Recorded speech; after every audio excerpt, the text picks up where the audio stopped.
दरोगा जी हो 4 दिन से पियवा बन पाता। शहरों में खोजानी बजरिया बजरिया कतही बलमा जीना मेले नजरिया। और उनके खातिरों में छुटका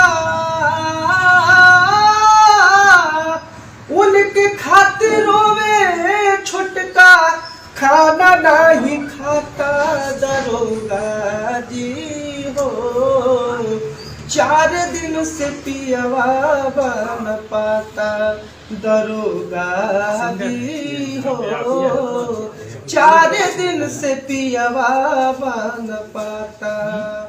लिखना रिपोर्ट रउआ सोचे बिचारे अपना बलमुआ के कैसे बिसारी।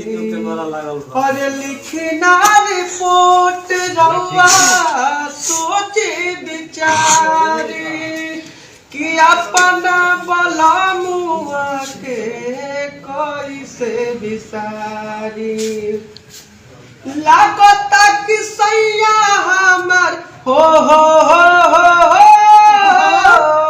लागता कि सैया हमर गईले कलकत्ता।